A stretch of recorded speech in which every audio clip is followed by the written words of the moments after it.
واهليكم نارا وقودها الناس والحجاره ነፍሶቻችሁና ቤተሰቦቻችሁን ከእሳት አድኑ ማገዶዋ ሰዎችና ድንጋዮች ናቸው አገዶና ማለት እኮ ነው አላህ ይጠብቀን እንጂ በአግባቡ ካሳደግንሳ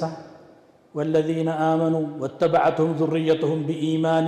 ألحقنا بهم ذريتهم وما ألتناهم من عملهم من شيء كل امرئ بما كسب رهين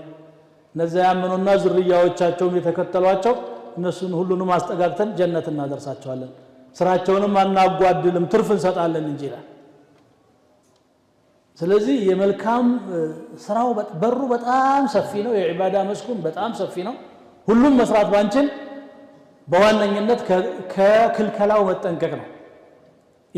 اذا امرتكم بشيء فاتوا منه ما استطعتم قالوا ነብዩ ሰለላሁ ዐለይሂ ወሰለም አንድ ነገር ካዘዝኳችሁ የቻላችሁትን ስሩ ሁሉን ስለማናዳረሰው واذا نهيتكم عن شيء فانتهوا ከከለከልኳችሁ ግን የቻላችሁትን አላሉም እዚህ ላይ ተጠንቀቁ መከልከል የሚያዳግጥ ነገር የለም ለመተው የምትከፍለው ዋጋ የለም አልቻልኩትም ይላል ለምን አትችልም ትችላለህ ይሄንን ነገር መተው አልቻልኩም ይሄን ነገር መተው የምትችለው አንተ ነህ የሚያስገድድ ይሄ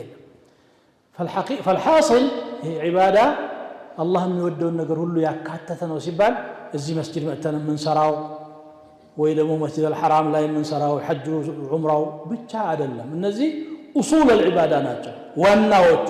አርካኑል እስላም ይባላሉ በእነዚህ ላይ ነው የሚቆመው መሰረቱ ሳይኖር